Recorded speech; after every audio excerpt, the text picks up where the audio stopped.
Hello and welcome to Teaching Your Child's first course, Those Who Can Teach Their Children. We've been teaching you all about what good teachers do and how they do it. This is our final module, Lesson Planning, and this module is an effective lesson plan and what it contains, how to decide objectives, and how to incorporate movement and assessment. At TYC, we like to make big picture plans. So our lesson plans will be an entire unit, and then we fragment down to daily strategic plans that are more like a checklist for each class period. And we've talked about the importance of that in our curriculum weaving module. So what does an effective lesson contain? It's going to contain pediological content knowledge, constructivism, movement, and effective assessment. Now, let's get into what these kind of jargonal words mean. So constructivism is when we relate back to the learning that they know. We like to call this the spiral approach, or my favorite, icing a layered cake. Who doesn't love cake? So what exactly is a spiral approach?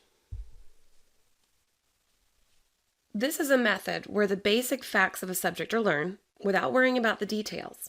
And then as the learning progresses, additional details are introduced, while at the same time, they're related back to the basics, which are re-emphasized many times to help them enter into a long-term memory.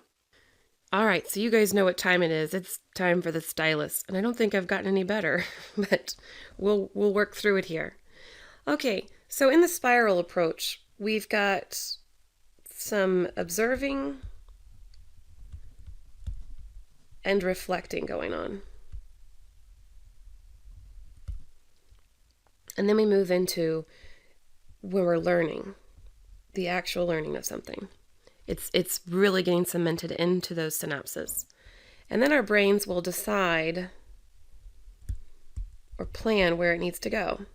And then we act it out, meaning we use what we've learned applicably. And then it just keeps on going, where we go back to learning and observing some new and reflecting on new information. And then actually learning it, where we decide and plan where it's going to go and then act it out. And it just keeps on going. So each lesson you'll just layer and layer on new information with old information. The spiral approach can be applied in 3 different ways. It can be within the single content of a lesson, or a subject matter that can last a few months or an entire comprehensive unit of study. Specifically for a homeschooling family, this strategy can last an entire duration of schooling. It's great because we have portfolios and our lessons and our journals, and so we can refer back to what our children have learned.